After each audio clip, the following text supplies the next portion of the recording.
So thank you everyone for joining us today. I'd like to welcome you to the Nebraska Fresh Fruit and Vegetable Program training for school year 23-24.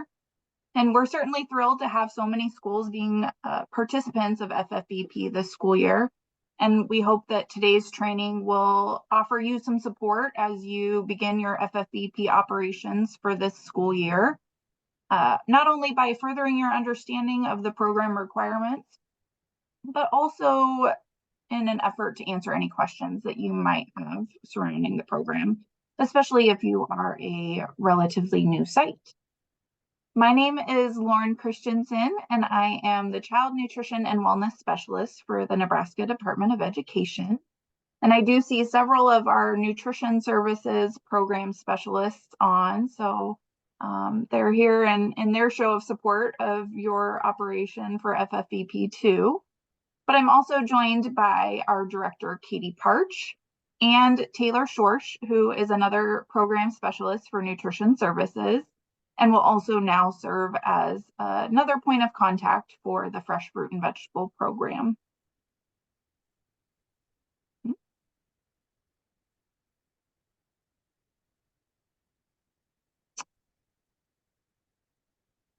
So like I said, I just, again, want to take some time to really thank you all for everything that you do for your school community. I know, again, this has been a challenging couple of years, and I've certainly learned quite a bit from each of you, not only from your knowledge of the child nutrition programs, but also in getting to work with each of you, or many of you, I should say, in previous years of FFVP.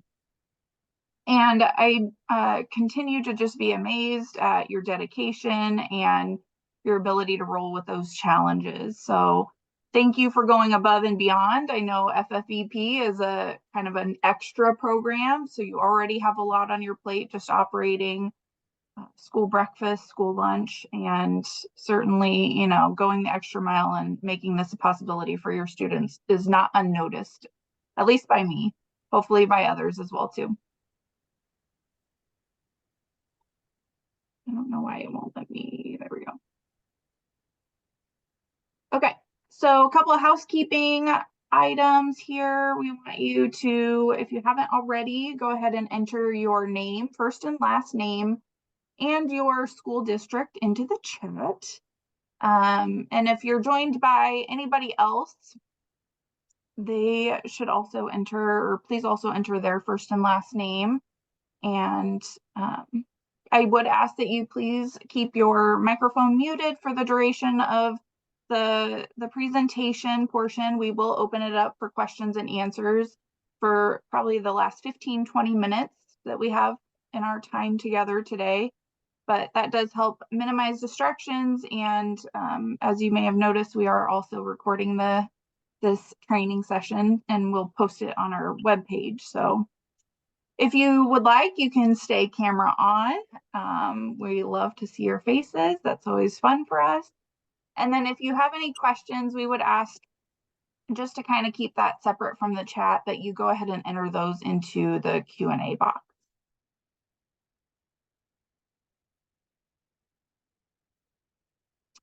All right. Sorry, get my screens right here. So throughout today's training, we will be discussing several FFVP topics. As you can imagine, we want to start off by providing an overview of the goals and the purpose of the Fresh Fruit and Vegetable Program. We'll also provide an overview of the administration of the program and what are considered to be allowable and unallowable expenses throughout or within the program. We'll discuss nutrition education and promotion and provide some resources to help facilitate that. We'll also discuss budgeting for the program, the difference between what is considered administrative costs or expenses and operational costs. We'll also discuss how to submit those FFVP claims for reimbursement, since this is a cost reimbursable program. You have to submit those claims in order to be reimbursed for those expenses. And then we'll also include some discussion on how to integrate some local foods. So before I dive in though, I do want to mention a couple of helpful resources. And the first is that FFVP handbook. And this, a copy of this was included in the original invitation to this training. So, do reference that. That has a lot of good information. Unfortunately, it has not been updated since 2010. So there is some information that we've noted to be outdated. And we do try to note that throughout the training, especially if it's something that, we've had questions about. I will also mention that you all should receive a toolkit to help support your FFVP operation. Probably end of next week, you can anticipate receiving those. And a hard copy of that handbook is also included. So if you don't want to go to the trouble of printing all of that, I know it's a couple of pages. So do note that we will be providing a hard copy for you. And then finally, another resource is the NDE FFVP webpage. And as I mentioned earlier, a recorded version of this training will be made available, hopefully by the end of next week, in case you need to reference it at a later time.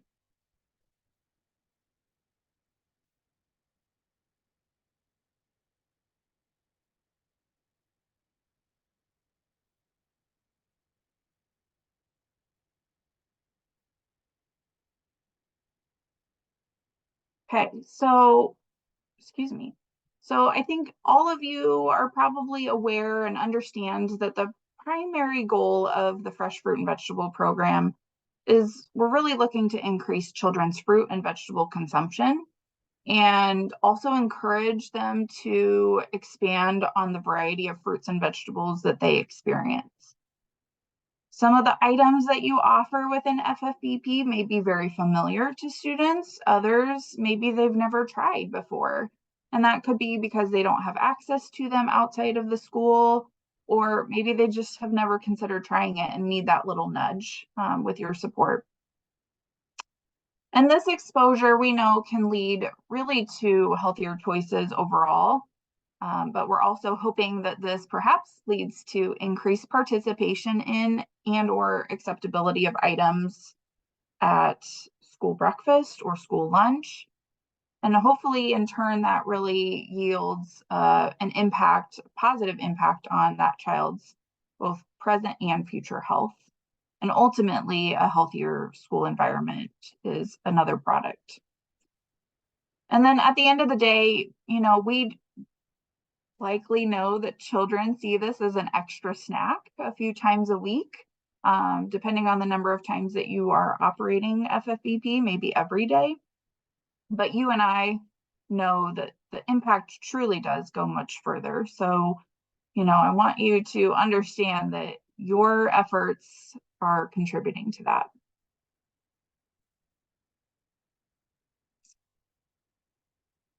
You may be wondering how the FFVP is administered, and the answer to that is that the U.S. Department of Agriculture, or USDA, administers the program at the federal level.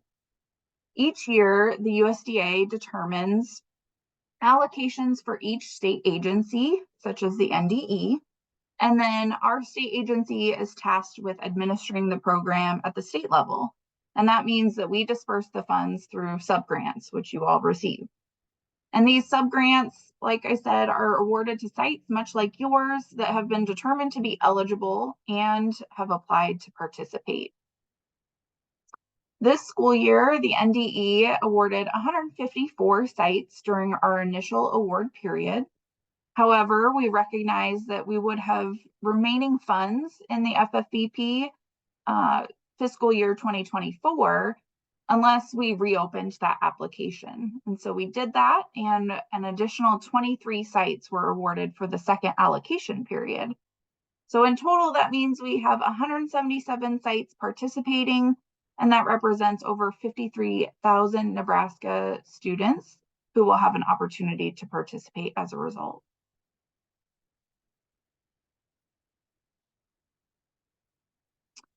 To be eligible to apply for and participate in the fresh fruit and vegetable program, there are certain criteria that must be met. And schools that are designated as elementary schools with grades K through 8 or a subset of those grades and have a high percentage of free and reduced price meal eligibility that also participate in NSLP or the National School Lunch Program are eligible to apply. A list of awarded schools will be made available a list will be made available on the FFVP webpage soon. So if you're interested in seeing which other sites across the state of Nebraska are participating this year, you can peruse that.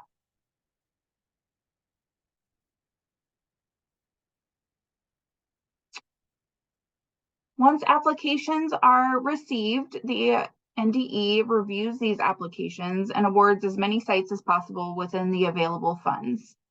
However, the NDE does reserve the right to remove a school's application from consideration should any of the considerations listed on this slide occur. The fact that all of you were on the training call today signals that these were not issues, and obviously your site or sites were awarded to participate.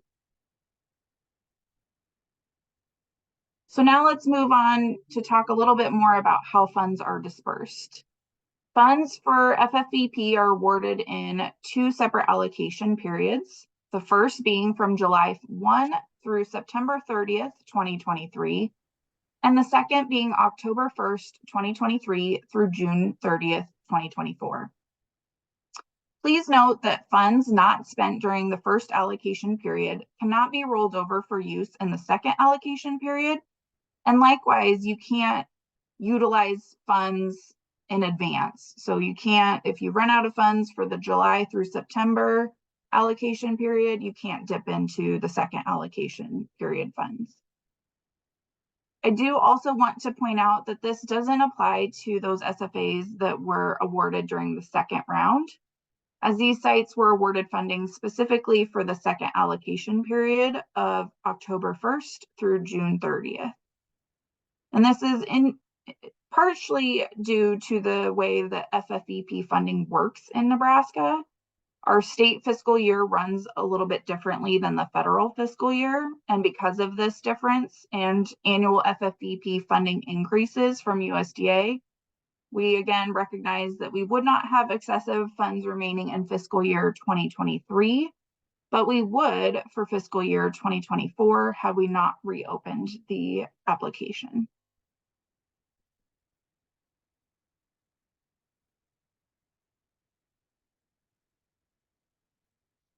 Awarded schools are allowed to begin making purchases on or after the date identified on their electronic award notification. For initial recipients, this date was August 4th, 2023. For second round recipients, this date is post-dated to October 1st, 2023. Purchases made prior to these dates will not be eligible for reimbursement. As a part of the award process, schools are also asked to sign and return the FFVP addendum to NDE and accept the invite to participate through the FFVP application in the application packet within CNP. The grant requirement document included in the award notification email outlines the necessary steps that SFAs must take to accept the award.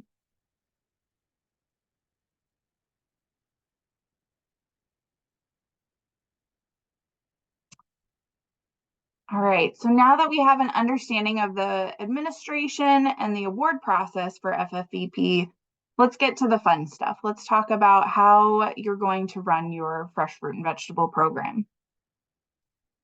I know we're already nearing the end of the first allocation period. It's kind of wild to think that we're already mid-September, but many of you may have already determined who is going to be responsible for carrying out various FFVP related tasks. And those might include who's going to be ordering the produce, who's preparing the produce, who will be responsible for entering that monthly FFVP claim in a timely fashion, and who's going to be responsible for monitoring, not only monitoring, but also establishing first a monthly budget. So those of you that were awarded for the second round, those are things that you can take into consideration now, prior to that October 1st date when you can begin operating your program. And I would also encourage each of you to really consider how you can align the FFVP to support other school-wide events.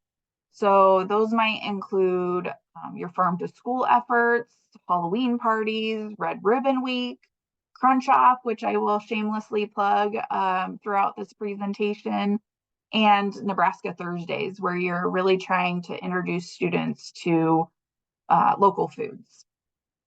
And so these pictures are fun pictures showing and highlighting how the FFVP was used to help celebrate Halloween.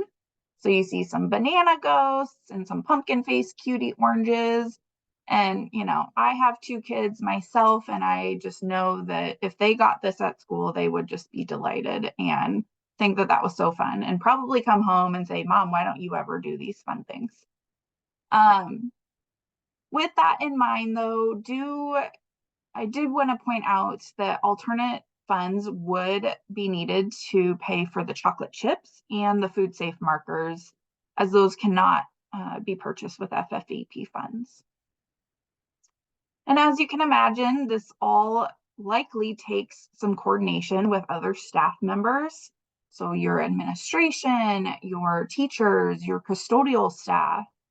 But again, together you guys can do great things, and hopefully you have the support of the entire school staff behind you. So speaking of that collaborative effort, you really do need to think about who's going to help with with FFVP and with coordinating those efforts.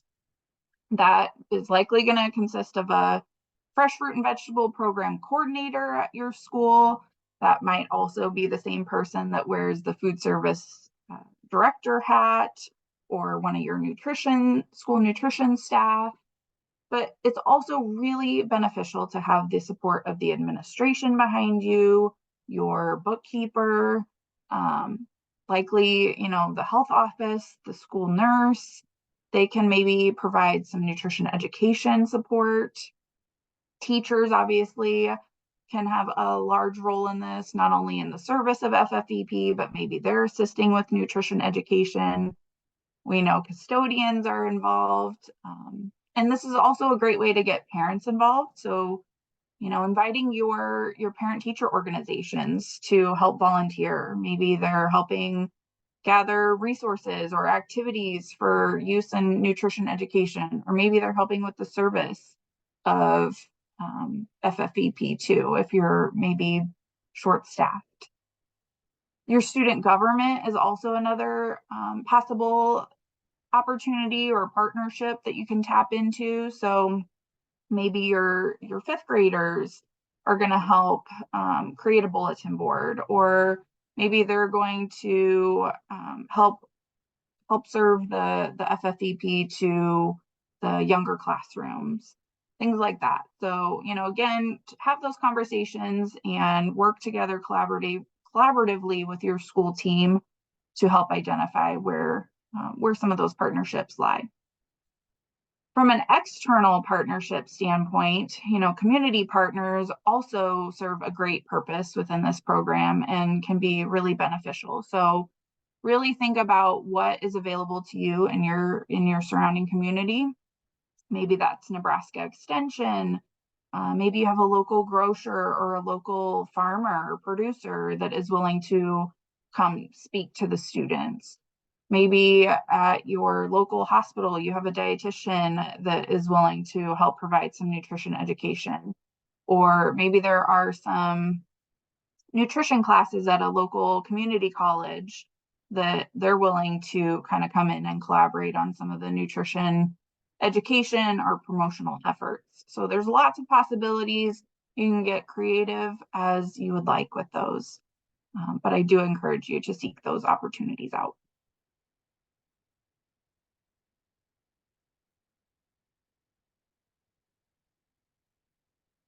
So once you've determined who's responsible for each of the FFVP related tasks, You will then want to consider other program implementation requirements. So first, I do really want to emphasize that you have to follow the service plan that you outlined within your FFVP application. The reason for this is that your site allocation was determined in part based on the frequency of service that you identified. So there's a minimum of 2 times a week that FFVP must be served, but you can serve up to 5 times a week. And so that impacts the amount per student that was received. So do follow that. And, if you have questions about that, or if you don't have access to the application that was submitted for your program, reach out to me and I'm happy to provide a PDF of that. I can get that to you, no problem. Also, from the nutrition education standpoint, we really do want that to accompany FFVP whenever possible. Although I understand that in some cases from a time limit or, just short staff or whatever the challenge may be, that may not always be feasible. So try to come up with a plan for how often you're going to incorporate that into the FFVP, work with your teachers, see if it can align with maybe a math lesson or with a writing lesson that the students are doing. I'm sure they have great ideas and can really contribute and help you think that through. Additionally, the program should be widely publicized. You can even link FFVP promotion with other programs or events, as I mentioned earlier. So think about field day, holidays, Nebraska Crunch Off. I told you I would throw that in there a couple times throughout this presentation. I'd also encourage you to think about those partnerships again and really, look for possibilities and how you can elevate your FFVP operations. Maybe that's again by somebody providing nutrition education activities or resources, and that takes that task off of your hands.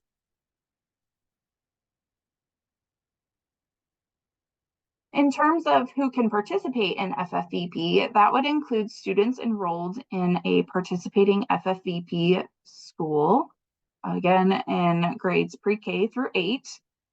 Do make sure that you're following, once again, what the grade groups listed on your application.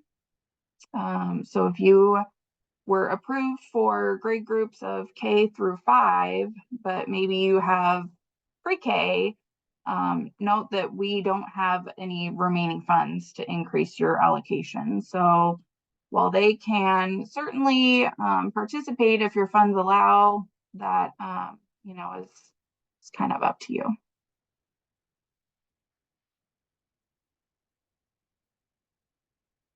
I also want to point out that the FFVP cannot be used as a reward or withheld for disciplinary reasons. Sorry. Okay, moving on. I do get a lot of questions about teacher participation in the FFVP, and we do encourage teachers to model healthy eating practices or habits. So they can certainly partake, but we do want to make sure that they're, providing positive promotion of the program and of the item that is being offered from day to day. So if, broccoli is served, then that's maybe not their forte, still having a really positive attitude and letting the students decide for themselves whether or not they like it. I do want to point out that no additional funds are provided for staff. So generally the portion provided for any classroom staff that's directly responsible for serving FFVP would be, maybe a smaller sample size than perhaps what the children or students are receiving.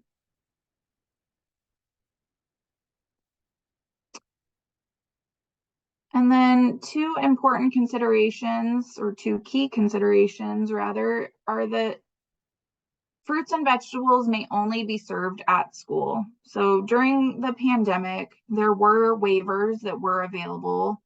However, those have since expired, and there's no longer the opportunity to send fruits and vegetables home with students like there was during the height of the pandemic. The other key consideration is that fruits and vegetables must be offered at times outside of regular meal service. So you cannot operate FFVP during breakfast or lunch. It has to be between breakfast and lunch or after lunch in the afternoon.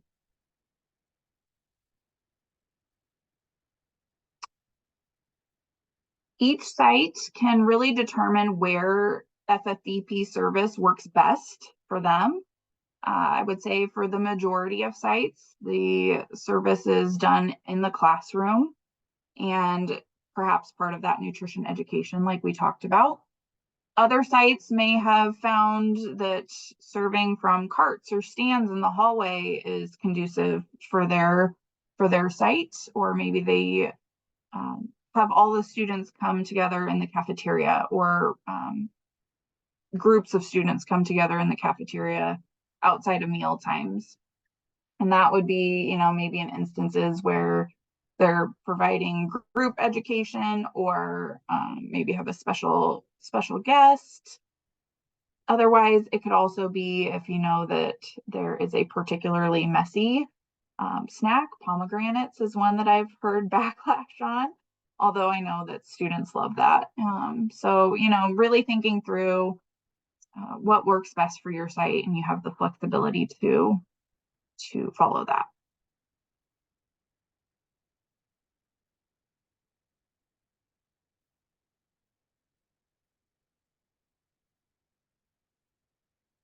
If you have students that have special diet needs, that is something that you are required to provide meal accommodations for. So if a student has a disability and does, like I said, require that special diet or needs texture modified, the goal would be that you determine how to do that so that all students can participate. And this may require pureeing items for students that have swallowing issues. In most cases, that can be done with fruits, but fresh vegetables may need to be cooked prior to being pureed. Otherwise, you may need to offer an alternate option. So, thinking again about celery, that's obviously not something that's probably going to be able to be cooked and pureed very easily. If you try that, let me know how that goes, because I don't imagine it will work in your favor. But really, thinking that through and making sure that all students have the opportunity to participate is what we're looking for. You may also need to take into consideration students that have food allergies. So, communicating with your school nurse, your health office, parents, guardians, etc., to really best determine appropriate accommodations so that that student is allowed to participate while also keeping them safe is what we're after in that instance. And if you have questions regarding certain circumstances that you come across, please feel free to reach out to our office to discuss that. We're happy to talk through that if necessary. All right, so moving on.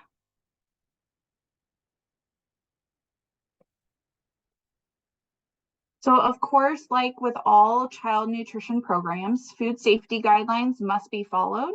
So you'll want to follow those USDA best practices when handling produce, making sure that staff and students are washing their hands, that food contact surfaces and equipment are sanitized, produce is properly and thoroughly washed before consumption, and that all items are labeled, dated, and refrigerated if necessary, and that you're following those local health requirements as well.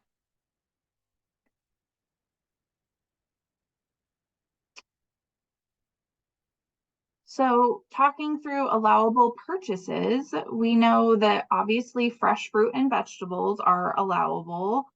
However, canned, frozen, or dried fruits or vegetables are not allowed within this program. pre-sliced fruits and vegetables, pre-sliced and bagged fruits and vegetables, paper products such as napkins, bags, portion cups, etc. Those are all allowable expenses within the program. I do want to point out a couple of considerations here, especially, when thinking about labor shortages. Some of those value added items can really come in handy. Again, you have to kind of weigh that against what your budget will allow for, but those again would be like those pre-sliced and bagged items, but that are still fresh items. Also thinking about preparation in advance of Mondays or coming off of holidays, maybe you're going to use those pre-sliced items then. And I'm noticing, sorry, that somebody is using the annotate feature and kind of keep scribbling on the screen. So if you can exit out of that, I would greatly appreciate that. Another consideration that I want to point out is that while it's not required, we would obviously support you and encourage you to try to source local fruits and vegetables if you are able. So maybe reach out to local producers to see if they would be able to accommodate your requests or your needs. And exotic fruits and vegetables are also wonderful. So again, I know we've had sites that have done things like pomegranates and dragon fruit, and thinking through the prep time for those is another consideration, but also it provides an option for students that they likely may not have come into contact with before.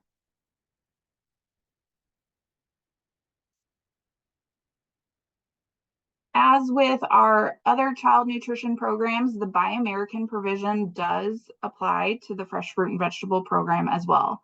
So this must be followed. And I know that there is, or has been in the past, some misconception about this. So do take note that the Buy American provision applies.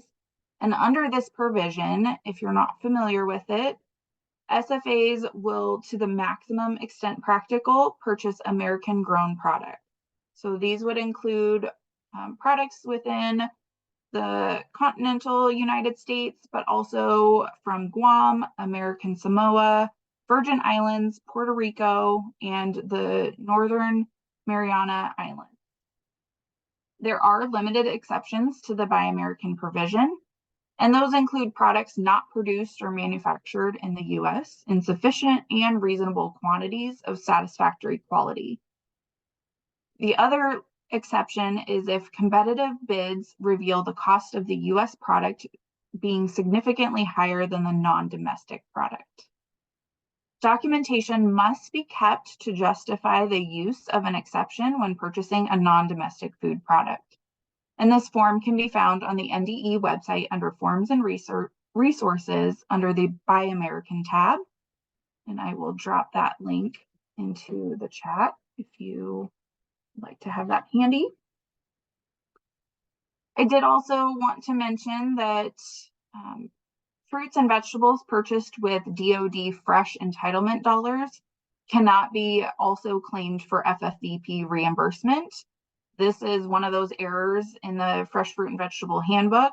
So the handbook has not been updated since 2010, but there was a policy memo released in 2014 that prohibits this, as it's basically considered double dipping, so to speak. So do note that. And then finally, SFAs must also be able to track produce and supplies purchased for use in FFVP.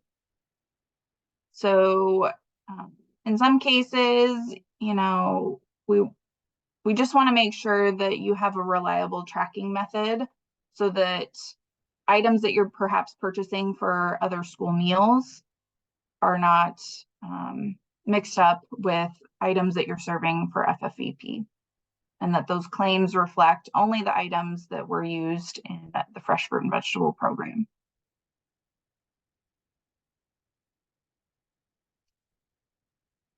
Traditionally, most sites identify their existing food distributors or wholesalers as kind of their point of purchase for fruits and vegetables for this program.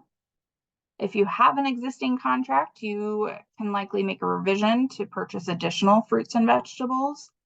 Just again, remind them that the fruits and vegetables must also adhere to that Buy American provision.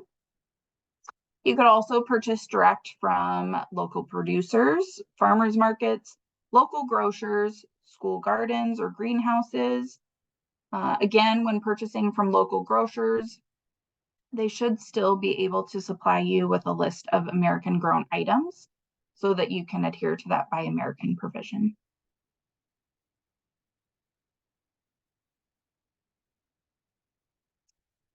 Procurement processes for the FFVP also follow the same procurement guidelines as with other child nutrition programs. So if you're going to use micro purchasing, you should try to obtain 3 bids if possible, if you have options for that. If you're in a smaller community and you're going to make micro purchases from your local grocer and there's only one, you will still need to try to obtain a bid from another grocer, even if it's outside of your community. If you're unable to get those bids, you can just document that you were unable to secure additional bids. And really, this is just to ensure that purchases made with federal dollars are being spread equitably.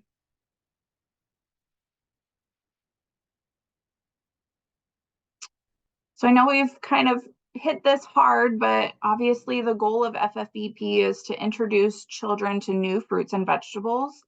And we want you to be creative and provide a good variety. So think about, instead of always offering red delicious apples each time, can you provide different varieties of apples? Maybe you want to introduce students to different colored carrots, such as purple or white.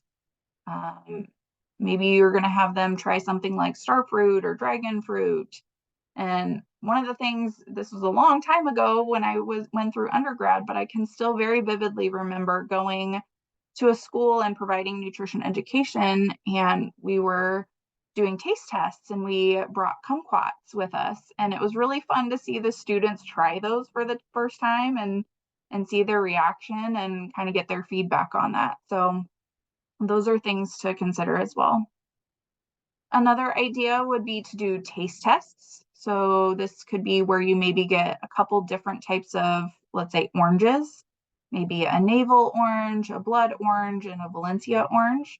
And students can try a slice of each and really kind of compare and contrast and determine which one they like the best. Maybe you actually ask them to rank them. I know schools that have done that from a promotional standpoint. Kids color in a chart and they hang it up in the hallway. Like I said, you can be traditional or creative as in your approach as you would like, but we really want to emphasize offering a variety. So what we don't want to see is just schools that rotate through apples, oranges, and bananas from month to month. We really want to help expose kids to different types of fruits and vegetables.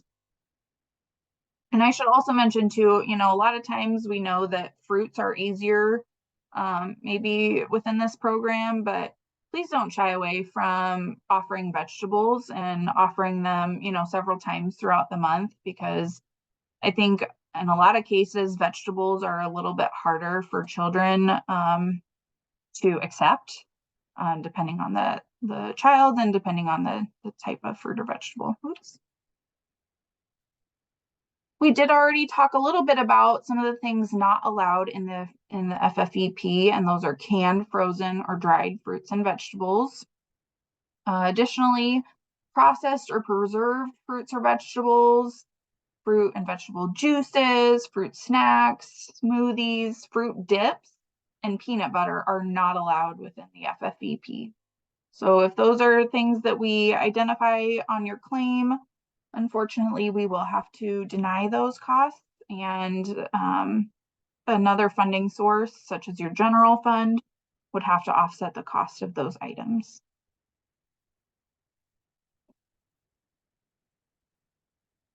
On occasion, dips for vegetables are allowed. Like I said on the previous slide, fruit dip is not allowed, but dips for vegetables are allowed on occasion.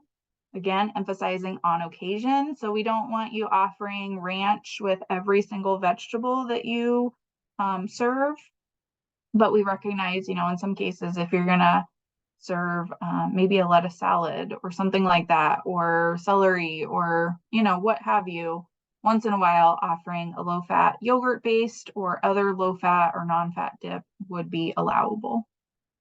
Cooked vegetables are allowed, however, they can only be offered once per week, and they must, nutrition education must go alongside that. So it must be provided as an accompaniment when a cooked vegetable is provided. Things like corn, zucchini, other fall produce items, those are great examples of things that can be highlighted that also kind of tie into our local produce that we have available here in the state of Nebraska. Keep in mind, from a serving standpoint, you again reference that FFVP application to know the number of times per week that you are needing to serve the fruits and vegetables. You will want to purchase and serve not only favorite items, but also introduce new items, and consider the form that you are providing them in. So is it appealing and easy to consume? So when I talk about this, I want people to think about our littles, maybe in pre-K or kindergarten, that maybe can't quite bite into an apple, or maybe a student that has been paid a visit from the tooth fairy recently or has braces. They may have a harder time biting into an apple as somebody else. And then also consider the quantity that you're serving. So what a fifth grader may be able to have as a portion size that doesn't seem overwhelming, may be quite overwhelming to a pre-K or kindergarten student. There is not a specific portion size required. So this is something that we come into questions on from time to time as well. There's not a specific portion size. In most cases, we're really kind of looking for a sample size. So it's really based upon what your budget will allow you to do, and also taking into account labor and things like that too. Harvest of the Month has a seasonality chart that you can utilize to do some of, that you can utilize, and so do several other resources on our FFVP webpage. And this can really help you identify more cost-effective items, and also items that will likely be of better quality and taste better. So this can be helpful to reference when you're talking to your suppliers or distributors. That way you know what they may have more available of and when.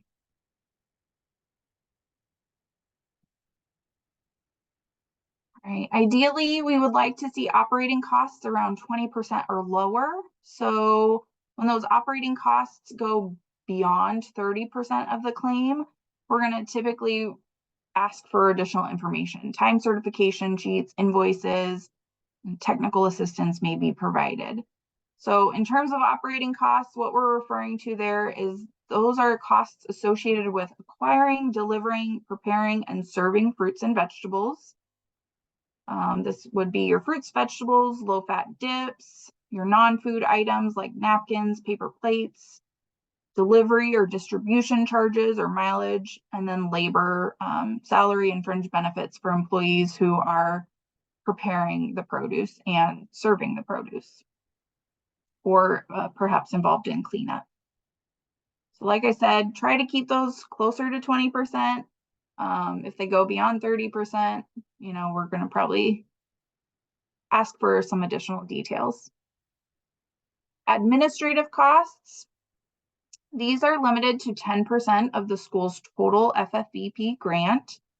And these are expenses for program planning, managing, paperwork, obtaining needed equipment. So these costs might include salaries and fringe benefits for employees who compile and maintain the claims for reimbursement, other financial reports, your individuals who are planning and writing menus, ordering produce, tracking inventory, that sort of thing. And they also, this also encapsulates the equipment costs. So equipment costs that are over $100, maybe a cart or a sun-kissed sectionizer, things like that, you would want to include in your administrative costs. And you also would need to provide some justification. Talk about that here a little bit more detail later on.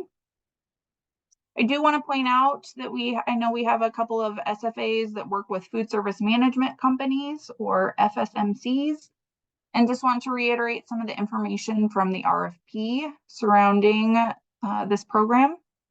So as you can see on the slide, oops, sorry, need to advance the slide. As you can see on the slide, only FSMC labor and benefits that occur above and beyond the normally contracted work hours may be claimed for FFVP reimbursement. Any FFVP offsite administrative expenses are considered to be part of the fixed meal price and are not to be billed separately. The FSMC will bill the SFA using the actual cost of fruits and vegetables as demonstrated on a separate invoice and provided just for purchase of fruits, vegetables, and small supplies that are used within the program, as well as for food service staff labor and on-site food service administrative labor as recorded on a time certification record. Again, not included in any other fixed meal fee.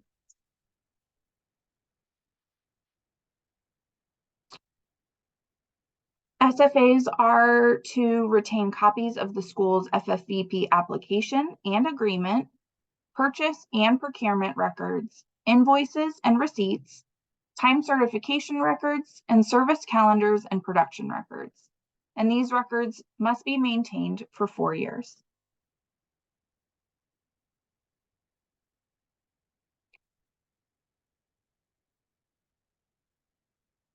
As with the other school meals programs, food service directors and managers will need to project food, labor, and supply and equipment costs for the year and budget with available funding in mind. SFAs are encouraged to use the FFVP budget tool that is available on our website to help spread FFVP funds accordingly throughout the year. Keep in mind, you may want to reserve less for months with longer breaks, thinking about that winter break in December, or maybe if you have a longer spring break in the month of March or sometime in the spring. Keep in mind that the nonprofit school food service account cannot be utilized to offset the FFVP costs. So if FFVP expenses exceed the available amount in either allocation period, another funding source, such as the general fund, would need to reimburse the nonprofit food service account.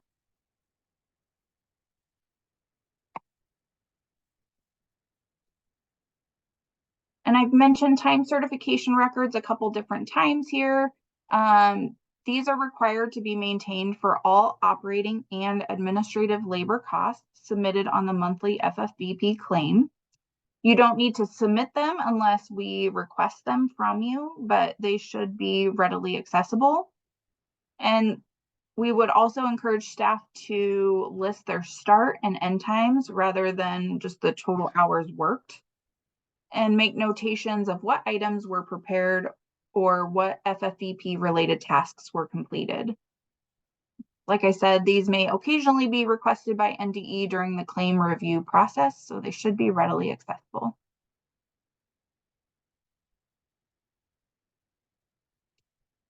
Okay, I know we've been blitzing through this, and I appreciate you all paying close attention and sticking with me here. So I do want to kind of shift and talk briefly about the FFVP claim process. You were provided with a step-by-step claim guide when you received your award email, and we'll also post that to the website. So this is a great resource to kind of fall back on. But want to point out a couple of things or a couple of errors that we commonly run into that typically require us to go back to the SFA and ask for revisions to be made. So you'll first log into CNP, access the FFVP claim tab by clicking the claims link at the top. And then you will click the claim month that you wish to submit a claim for.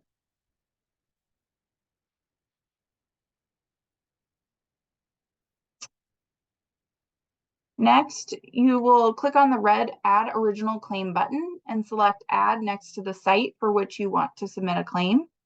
Just like with regular SNP claiming, each site will have its own FFVP monthly claim. Once in the claim, you will complete the claim information. And one important note that I want to convey is that the number of days of operation is the total number of days you provided FFVP items to enrolled students throughout the month. So depending on the number of days per week that you operate FFVP, this will likely differ from the number of days you serve school meals, unless your site operates 5 days a week for FFVP. This is, again, one of the most common errors that we note, where schools will list maybe 18 days, but in reality, they only served FFVP 8 days. And we can generally tell that based on the number of items listed within the fresh fruit and vegetable cost section.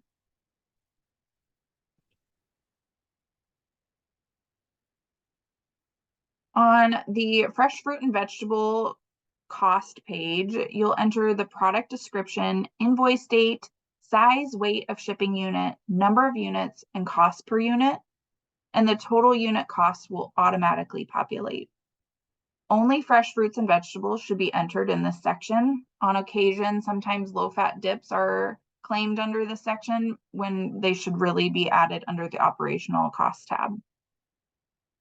The invoice month must also match the claim month, regardless of when that item or those items were utilized. So in the example we see here, there's a couple of items, the green grapes and red grapes on line items 9 and 10. And those were purchased on August 29th. And they very well could have been used within the month of August, but they may have been purchased ahead for use the first week of September. In either case, these items really should be claimed in August, since the invoice month is in August. You will actually incur an error if you try to claim items from a different month that have, where their invoice month does not match the claim month. Another common error made when submitting FFVP claims is that the size and weight of the shipping unit is often vague or does not match the invoice. So instead of just entering case or flat, we really want you to include the specifics provided on the invoice. In the sample invoice highlighted in yellow, we see that, like for instance, the star fruit fresh has a size of 25 count. So in this example, the SFA would include that information under the size and weight of shipping unit, rather than just listing case. Sometimes this information is also provided within the item description on the invoice, so make sure that you are really looking for those details. And then if by chance these star fruit were used in maybe at breakfast and within the FFVP, you would want to make notation on the invoice of the quantity utilized specifically for FFVP. So again, you can ensure accurate tracking there. Once all fruit and vegetable costs have been entered, you can save that, and then the person entering the claim will move to the operational cost section. And here you can see that the operational labor hours are recorded under personnel costs. Operational labor hours, once again, would include labor directly related to the preparation and/or service of fresh fruits and vegetables.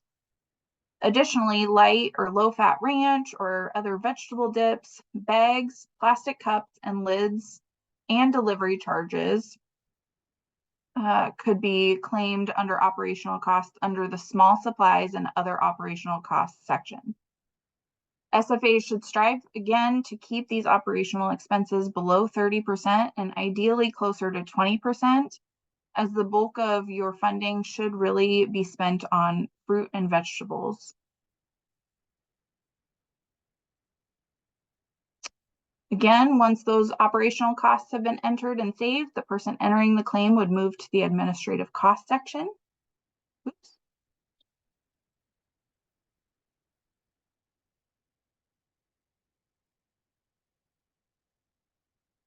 And here again, we see that labor hours are recorded under personnel costs. Administrative labor hours may include planning, ordering, writing menus, reporting, billing, and/or tracking inventory. On average, these hours should generally be between 0.5 and 3 hours per month, with admin labor being on the higher end of this range, perhaps for the first few months as schools begin to operate their FFVP. As previously mentioned, any equipment costing over $100 should be claimed under durable supplies in the administrative cost section. And you will also be required to submit an additional justification of the equipment purchase, and we'll review that on the next slide.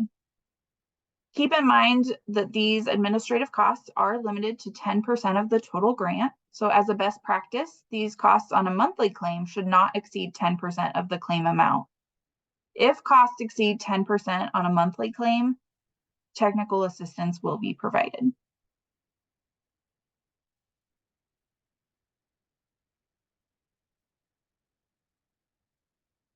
Equipment justification would need to be entered into the sponsor comment section of the claim.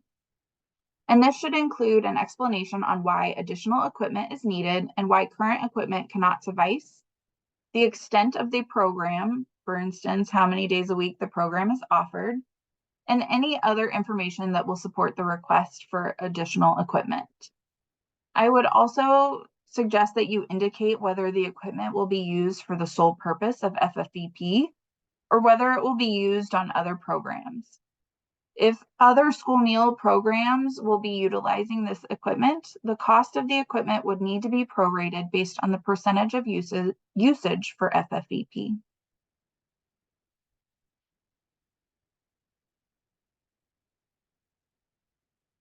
We also want to be in the know about what nutrition education activities are offered at your site and how SFAs are promoting FFVP throughout the month.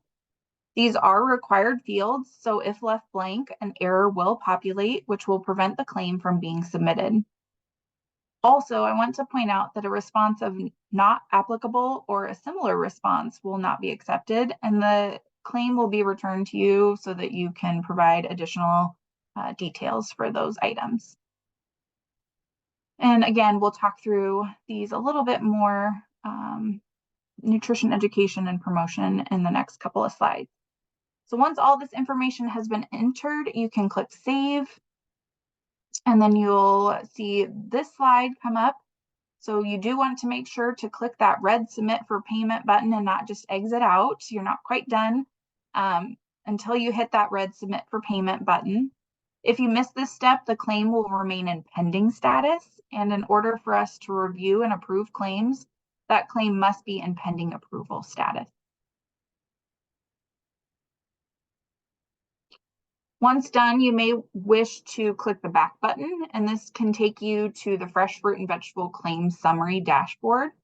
And this is a really helpful feature within the monthly claim summary and the claim year summary, as it shows you the amount spent in operational and administrative costs, as well as the remaining balance for the allocation period by site.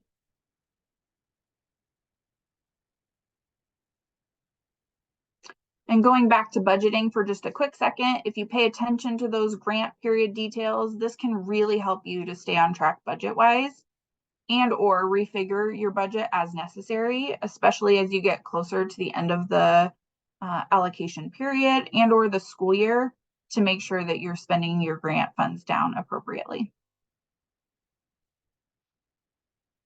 As promised, I want to circle back to nutrition education here briefly. We've really kind of touched on this several different points throughout the presentation, and that's because it can really help in a lot of different ways. nutrition education that's provided in conjunction with FFVP is a great way to help meet wellness policy goals, and also can help you align farm to school efforts. And tying nutrition education to the FFVP can help students understand more of the why behind eating healthy. So in some instances, they might say, oh, I'm just getting a yummy snack. But when they hear about it, combined with having the opportunity to try a fruit or vegetable at the same time, it can generally help those messages kind of click a little bit more. That said, nutrition education should be age appropriate, and there are a lot of free resources and materials available. And some of those are provided within that toolkit that each site will be receiving. We have compiled an FFVP resource guide that contains a number of great websites with resources, activity pages that can really, again, help facilitate these efforts. And I just want to encourage you to visit NDE Harvest of the Month webpage or browse the FFVP Jamboard. I'm going to put both of those into the chat. Those have the Jamboard provides some great examples of nutrition education efforts from previous FFVP recipients that, again, might kind of help you think of options for your school. All right, those were in the chat there. Here are some of the items that you can anticipate receiving within that toolkit. Posters, booklets, stickers, bookmarks, more fun items that you can really utilize and help kids get excited about the program as well. Or maybe a child needs a nudge to try something new, and a sticker is enough to do that for them. So these are some nice giveaway items as well. As mentioned, we also really want you to promote the FFVP. You need to let teachers and staff and students and households all know about this awesome program. And really, one of the best ways to do that is to align it with other school events. So these are just a handful of examples. School assembly. We've had sites that align with Red Ribbon Week. So they offer red fruits and vegetables during your class celebrations, Farm to School Week. Once again, we see the Crunch Off being mentioned here. So those are great promotional activities that can kind of get the word out there about FFVP as well.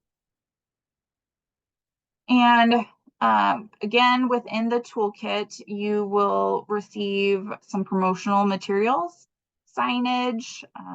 You'll receive some links to sites that will give you fun tips or fun jokes that you can maybe include in your morning announcements. You can promote the program on social media with pictures of students enjoying their fruit or vegetable, and even get the kids involved too, even get students involved. So, here in these pictures, these kids are making fruit and vegetable kebabs. And so, if we include them in the process, that can also really help them to be willing to try the items provided.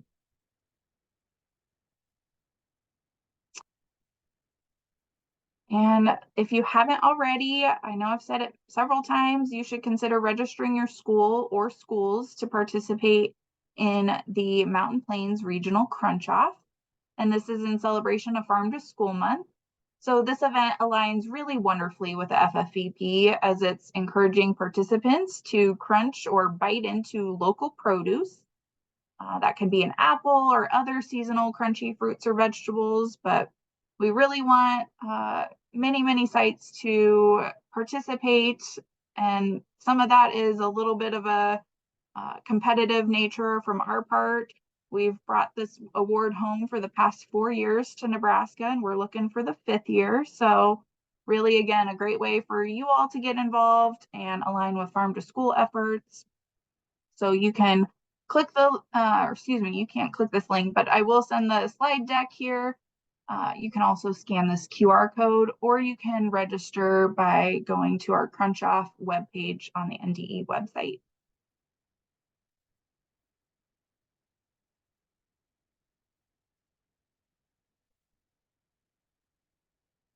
And lastly, program promotion can be a great way to meet family engagement goals.